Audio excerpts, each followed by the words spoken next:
I've been married to my husband for 8 years, and for most of that time, I thought we had a stable and happy life. We have a 6-year-old son who means the world to me. I work as a pediatric nurse at a major hospital in our city, which means I have long hours, especially on weekends. My husband is a corporate lawyer at a prestigious firm, and his job also keeps him busy. I figured we were just like any other couple, juggling the responsibilities of work, parenting, and marriage. I was wrong. 3 weeks ago, my entire life was turned upside down. It started on a Saturday when I was scheduled to work a 12-hour shift. Due to some staffing changes, I was released early, which was a rare treat. I didn't tell my husband I'd be home early, thinking I'd surprise him and our son. Lately, my little boy had been asking for more mommy time, and I was excited to spend the extra hours with him. When I pulled into the driveway around 2 p.m., I noticed an unfamiliar car parked in front of our house. I didn't think much of it at first. My husband sometimes had colleagues over for work, even on weekends. But as I walked up to the door, I heard laughter. A woman's laughter, mixed with my son's giggles. My heart sank, but I tried to push the feeling away, telling myself it was probably nothing. I opened the door, and what I saw made my stomach drop. There was a woman, probably in her early 30s, sitting on the floor with my son. They were surrounded by his toys, and she was wearing my apron, like she had been cooking. My husband was sitting on the couch, looking relaxed, as if this was a normal Saturday afternoon for them. But it wasn't normal, not for me. My son ran over to me, but instead of his usual mommy, he said something that hit me like a punch to the gut. Look, real mommy is teaching me how to build a robot. He was talking about this woman, this stranger, as if she was his mother. I stood there in shock, my mind racing to catch up with what was happening. My husband jumped up, clearly caught off guard by my arrival. He stammered something about how Sarah, his so-called work wife, was staying with us temporarily because of issues with her apartment. He mentioned water damage and insurance problems, but I wasn't really listening. All I could focus on was the scene in front of me. My son, who I loved more than anything, was acting like this woman was part of our family. Then, I saw the suitcases. They were half hidden behind the couch, but I could see enough to know what was going on. These weren't suitcases packed for a short stay, they were unpacked, with clothes spilling out. Women's clothes. Sarah's clothes. She wasn't just visiting, she was living in my home. I felt like I was in a fog. I don't even remember what I said next, but I know I walked upstairs to our bedroom, grabbed a suitcase, and started packing my things. My husband followed me, trying to explain, but his words barely registered. He kept saying I was overreacting, that Sarah's situation was temporary, but nothing made sense to me anymore. How long had this been going on? How long had this woman been in my house, pretending to be my son's mother? What my husband didn't know was that 2 weeks earlier, I had already found something suspicious. I was looking for some tax documents in his office when I stumbled upon a folder filled with papers he had clearly been hiding. There were bank statements showing regular transfers to an unknown account, dating back almost a year. There were also documents about a property purchase I knew nothing about. But the worst part was the emails between him and Sarah, discussing their future plans. I had taken pictures of everything, planning to confront him after my shift that weekend. I never expected to find her in my house when I came home early. I packed my son's things while my husband stood there, trying to convince me I was being irrational. But I had already made up my mind. I was done. I couldn't stay in a home where my husband had been living a double life, and I certainly wasn't going to let my son be a part of it either. My son was confused, crying as I got him into the car. He kept asking why we couldn't stay with real mommy longer, and each word felt like a knife in my heart. How had this happened? How had my husband allowed this woman to become so close to our son that he didn't even know who his real mother was anymore? I didn't go far at first. Instead of heading to the hotel like I had planned, I drove to my mother-in-law's house. She and I had always had a good relationship, and I needed someone to talk to. I also knew that she had gone through something similar with my husband's father years ago. When I arrived at her house, I broke down and showed her the documents I had found. I showed her the bank statements, the property purchase agreement, and the emails between my husband and Sarah. Her face went from shock to anger as she looked through the papers. Then, she told me something that made everything worse. The property my husband had bought with Sarah wasn't just any property, it had been purchased using money from his trust fund. A trust fund that had been set up for our family, with strict conditions about how the money could be used. The betrayal hit me like a ton of bricks. Not only had my husband been cheating on me with his work wife, but he had used money meant for our family to build a life with her. My mother-in-law was furious, and I could see the pain in her eyes as she realized what her son had done. The next few days were a blur. I checked into a hotel with my son, paying in cash so my husband couldn't track us. I contacted a divorce attorney recommended by a colleague, someone who was known for handling high-profile cases discreetly. I also filed for emergency custody of my son, documenting everything I had discovered: how my husband and Sarah had encouraged my son to call her real mommy, the financial deception, and the emotional manipulation that had been going on behind my back. As the days passed, the messages from my husband and his friends started flooding in. They were all saying the same thing: that I was being unfair, that I was overreacting, that I shouldn't take our son away from his father just because of a mistake. Some of them even accused me of trying to turn my mother-in-law against him, using her to get what I wanted. But none of them understood what I had been through. None of them knew what it felt like to come home and find another woman living in your house, playing mother to your child and most probably, a wife to your own husband. I know I'm not wrong. I know that as a mother, I have to protect my son from people who would manipulate him, from a father who has shown he cares more about his affair than his family. But sometimes, because of all the pressure, I question myself. Am I being too harsh? Am I really doing the right thing by keeping my son away from his father? I don't know the answer, and maybe I never will. All I know is that I have to fight for my son, for his future, and for my own sanity. But I can't help but wonder, am I wrong for taking this stand? Should I have given my husband another chance? Should I have let him explain? But how can I forgive someone who has shattered the trust we built over 8 years? How can I stay in a marriage where I'm not even sure who my husband is anymore? Update 1. The fallout from my visit to my mother-in-law happened faster than I ever imagined. I thought it would take some time, but she didn't waste a single minute after I handed her those documents. She went straight to the trust fund administrators, showing them the proof of what my husband had done. For some of you asking about this, basically, as much as I know, the trust fund wasn't something he could spend however he wanted. It had strict rules about how it could be used. It was supposed to be for family obligations, like making sure our son had everything he needed. But using that money to buy a house with his affair partner? That crossed a major line. As soon as the administrators saw the documents, they froze the entire trust fund. Every penny was locked up until they could investigate further. And because of some legal requirements, my husband's law firm had to be informed too. This opened up a whole new problem. He and Sarah had been working together for a while, but they never told HR about their relationship, which was against company policy since they were having an affair and working in the same office. It raised a lot of questions about conflicts of interest. The firm started its own investigation, and I could tell from the way things were going that my husband's career was now hanging by a thread. On my end, my attorney moved fast. Within days of filing for emergency custody, I was granted a temporary order that gave me primary custody of our son. The judge was very concerned about the situation, especially when I showed them evidence of how Sarah and my husband had encouraged my son to call her real mommy. The judge said that was a clear sign of parental alienation, and given my son's age, it was a huge issue. It was obvious to the court that my son was being manipulated, and that weighed heavily in my favor. Meanwhile, my husband was calling and texting nonstop. He was all over the place. One minute he was furious, accusing me of blowing things out of proportion, and the next, he was begging for me to come home and fix everything. He kept saying Sarah was just a friend helping him out because she had problems with her apartment. He claimed that buying the property together was purely a business deal, nothing more. But I had seen the bank transfers, the documents, and the emails. They weren't just investing in a property. They were planning a future together, one that clearly didn't include me. As if that wasn't enough, friends and family started reaching out to me too. I was flooded with calls and messages from people telling me how upset my husband was about being away from our son. They said he was heartbroken, missing his little boy, and that he was falling into a deep depression because of the separation. But the more I thought about it, the more I realized something strange. He never mentioned our son in any of his calls or messages to me. Not once. All of his texts were focused on himself, on how he felt, on how unfair it was to him. He didn't say anything about missing bedtime stories or playing with our son in the mornings. It was like he was more concerned about how things affected him than what this whole mess was doing to our child. It was painful to come to terms with that. I had spent years trusting him, thinking he was always doing what was best for our family. I had been so busy working long shifts and taking care of everything at home that I didn't see the signs. And now, I couldn't help but feel like he had checked out of our marriage long before I ever realized it. He had been slowly creating a life without me, making plans behind my back, and involving our son in those plans without my knowledge.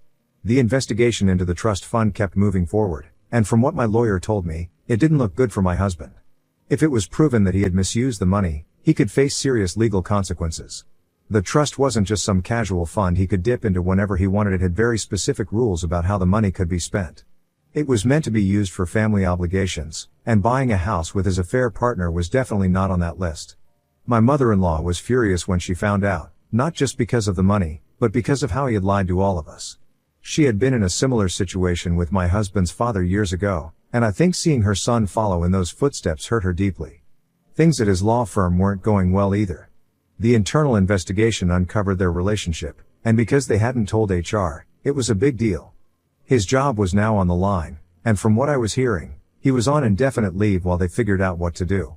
His career, which he had worked so hard for, was now in jeopardy because of his own choices. Despite everything, there were moments when I wondered if I was doing the right thing. Was it really fair to keep my son away from his father, even after all that had happened? There were moments when I saw my son's face light up during the supervised visits with his dad, and it tugged at my heart.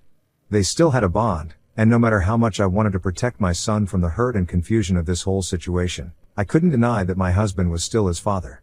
Watching them together, even in those short, monitored visits, made me question if I was being too harsh. Was I punishing my husband in a way that would also end up hurting my son? But then I would remember everything my husband had done, all the lies, all the deceit, and how he had tried to replace me in our son's life. That's when the doubt would fade away, and I would feel more confident in my decision. As much as my husband and his friends tried to make me feel guilty, I knew deep down that I wasn't wrong for wanting to protect my child.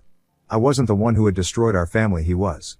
Still, it was hard not to feel the pressure from everyone around me. My husband started telling people that I was turning his own mother against him, and that I was making it impossible for him to rebuild his relationship with our son. He tried to spin the story, painting himself as the victim, and I could tell some people were starting to buy into it. They thought I was being too cold, too unforgiving, and that maybe I should just let things go for the sake of our child. But every time I started to doubt myself, I would think about my son and what kind of example I wanted to set for him.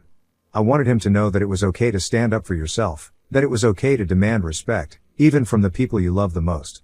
So, while my husband continued to spiral, losing his grip on both his career and his finances, I focused on what mattered: keeping my son safe and giving him the stability he needed during this chaotic time. I wasn't going to let my husband's bad decisions drag us down any further. Update 2. The situation at my husband's firm has gotten much worse. What began as an investigation into his relationship with Sarah has turned into something much bigger. More employees started coming forward with stories about my husband and Sarah acting inappropriately at office events. They were not as careful as they thought. People noticed that they were getting too close at work parties and company retreats, and rumors had been going around for a while. The worst part was the accusations of favoritism. Several employees reported that Sarah was being pushed forward for partnership consideration even though she had much less experience than others. It looked bad, especially since she and my husband never told HR about their relationship, which was against company rules. My husband had a lot of power over case assignments, and it became clear that Sarah was getting the best ones, the kinds that could help her career a lot. Other associates were upset but were quiet about it until the investigation started. Now, both my husband and Sarah have been put on administrative leave while the firm looks into everything. My attorney has been able to get information from HR, which is helping with my case. The firm is worried about legal issues because some client funds were tied to the property my husband and Sarah bought together. The HR department is cooperating fully, providing documents that could be very important for my divorce. They realize that the relationship and the property purchase could get them into serious trouble. On the family front, my mother-in-law has been a surprising source of support. I never thought we would be this close, given the situation, but she's been there for me and my son every step of the way. She is angry with my husband for bringing shame to the family. After everything she went through with his father years ago, she's doing everything she can to support me. She helps with my son, who is confused and sad. He knows something is wrong, but he doesn't understand the full picture. My son has started seeing a child psychologist who knows a lot about parental alienation. This has been very helpful. The therapist noticed troubling patterns in how my husband and Sarah were influencing my son's feelings about me while I was at work. They were subtly making him think I wasn't around for him and that Sarah was more of a mother figure. It's heartbreaking to think they were doing this. The therapist explained that this could affect my son in the long run if we didn't deal with it quickly. I'm grateful we caught it early and can work to fix his perception of me as his mom. Meanwhile, the trust fund investigation uncovered even more problems. It seems that the property purchase with Sarah was just the start. There were multiple financial issues that violated the trust's rules. My husband made some questionable investments and started undisclosed business ventures with Sarah without telling anyone. The more the trustees looked, the worse it got. Now, they are working to take away his access to the trust fund completely, which would have a big impact on his finances. It's hard to understand how much my husband has kept from me. I thought I knew him well, but each new piece of information showed me how little I actually understood. The fact that he risked our family and his career for this affair is shocking. He has been calling me and texting nonstop, trying to downplay everything. He kept saying I was overreacting and that Sarah was only a close friend. But the evidence is clear, and I don't believe him anymore. I have stopped replying to his messages. There's nothing left to say. He tries to blame me, saying I was too focused on my career and not enough on him, but that's just another excuse. I know his choices are his own, and now he has to deal with what he has done. As for Sarah, I have no idea what she's thinking. I've heard she's been keeping a low profile, hoping that this will blow over. But I doubt it will. Her career is also in jeopardy, and with the investigation looking closely at their finances, she is in trouble too. I can't help but wonder if she regrets being involved with my husband, especially with everything happening. But honestly, I don't care. She knew he was married and that he had a child, and she chose to be a part of this anyway. I don't feel sorry for her. Through all of this, I've learned that people can surprise you, both positively and negatively. I never thought my mother-in-law would become such a great support for me, but she has stepped up in ways I didn't expect. Meanwhile, my husband's friends have reached out, trying to defend him. They tell me he's really upset about being away from our son. But they don't understand that he has done this to himself. They don't know how he's been acting or the evidence I have. My focus now is on my son and healing. I want to ensure he knows I'm his mother, no matter what anyone else says. I've been working hard to keep things stable for him, and I hope that, in time, he can see the truth of what's happened. I'm still not sure where all of this will lead us, but I know I need to protect my son and myself from the damage my husband and Sarah have caused. As each day passes, I wonder how this will all play out. I know the road ahead will be tough, but I'm determined to fight for my family and my son's future. At least, I have you guys to guide me through this Smile Update 3. Everything has truly fallen apart for my husband, and the consequences of his actions are much bigger than even I expected. The law firm officially completed their investigation, and both my husband and Sarah have been fired. What they uncovered was far more than just a personal relationship between them. It turns out that they had been using company resources, including confidential client information, to help with their personal business ventures. This is a massive ethical violation, and the firm wasn't going to take it lightly. It was enough to not only cost them their jobs but also alert the State Bar Association. Now, the Bar Association has launched its own investigation into their actions. This could lead to my husband and Sarah losing their law licenses altogether. It's one thing to lose a job, but losing the ability to practice law could ruin their careers for good. Several clients whose confidential information was compromised have already been notified, and 2 of them are considering filing formal complaints. If they go through with it, my husband and Sarah could be facing serious legal consequences on top of everything else. The situation with the trust fund has also been settled. My husband's access to the trust has been permanently revoked. After the trustees reviewed the evidence, it was clear that he had been violating the conditions of the trust for over a year. He'd been secretly diverting funds and trying to cover his tracks with financial tricks. But it wasn't enough to hide what he'd been doing. The remaining money in the trust will now be held for our son's future, but my husband no longer has any control over it. This means he's lost not only his career but also his financial safety net. I can't imagine what he's feeling right now, but again, these are consequences he brought on himself. As for Sarah, I've heard she's moved out of our house. She's apparently gone back to her apartment, the one that she'd claimed had water damage. It turns out that was a lie too. Her apartment was never damaged at all. That was just another cover story she and my husband made up so she could stay with us. It's unbelievable how many layers of deception there were. But Sarah's problems are far from over. The firm's investigation also found that she'd been leaking client information to competitors. She might have been trying to secure a job somewhere else before everything came crashing down. Now, she's facing legal trouble of her own, and I can't say I feel bad for her. My son has been doing better lately. He's still seeing the child psychologist regularly, and the therapy is helping him understand that what happened wasn't his fault. The psychologist has been working with him to reverse the emotional damage caused by my husband and Sarah. They've been trying to make him think of Sarah as his real mommy, but now, he's starting to realize that wasn't right. It's been slow progress, but he's back to calling me mommy again. It broke my heart to hear him struggle with that, but I'm glad he's starting to heal. He still has nightmares sometimes, and he's developed separation anxiety, but I'm hopeful that with time, he'll recover fully. On the legal side, the divorce is moving faster than I expected. My attorney has been amazing.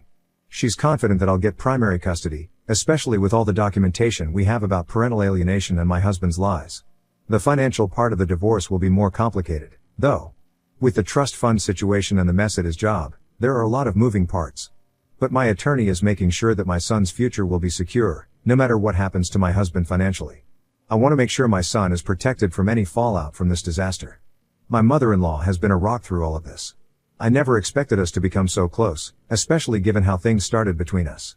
But she's been on my side every step of the way. She's even helping me look for a new house in a better school district for my son. She told me that she doesn't want to see history repeat itself, referring to her own experience with infidelity. She's using her own personal funds to help me make a fresh start. I'm so grateful to her. It's been nice to have someone who understands what I'm going through and who wants to help. When I look back, it's hard to believe how much has come from my decision to stop by her house that day. What started as me confronting my husband's betrayal has spiraled into the exposure of years of deceit and professional misconduct. I didn't expect my actions to uncover so many layers of lies, but here we are. It's overwhelming at times, but I'm trying to stay focused on healing and creating a stable life for my son. One of the biggest lessons I've learned from all of this is to trust my instincts. The documents I found were shocking, but in reality, the signs were there long before that. I just didn't want to see them. Now, I know better. I'll never ignore my gut feelings again. Going forward, I'm committed to building a life where my son grows up understanding what a healthy relationship looks like. I want him to know that honesty and respect are the most important things in any relationship, and I'm determined to teach him that by example. My husband's final message to me still rings in my ears: "You've ruined my life." But I don't see it that way. I didn't ruin anything. He made his own choices. He chose to lie, to cheat, to manipulate. He ruined his own life with every bad decision he made. I'm just the one who brought it all to light. He wants to blame me because it's easier than accepting responsibility, but deep down, he knows this is his doing. I still get messages from some of his friends, telling me that I should try to work things out for the sake of our son, or that I've been too harsh. But I don't believe that for a second. What he did was beyond repair. He didn't just betray me, he betrayed our family. He involved our son in his deception, and that's something I'll never forgive. I'm standing firm in my decision to end this marriage, and I won't let anyone make me feel guilty about it. Now, my focus is on the future. I'm ready to leave the past behind and start fresh. I want my son to grow up in a home filled with love, trust, and stability. I can't change what happened, but I can control what happens next. And that's exactly what I plan to do.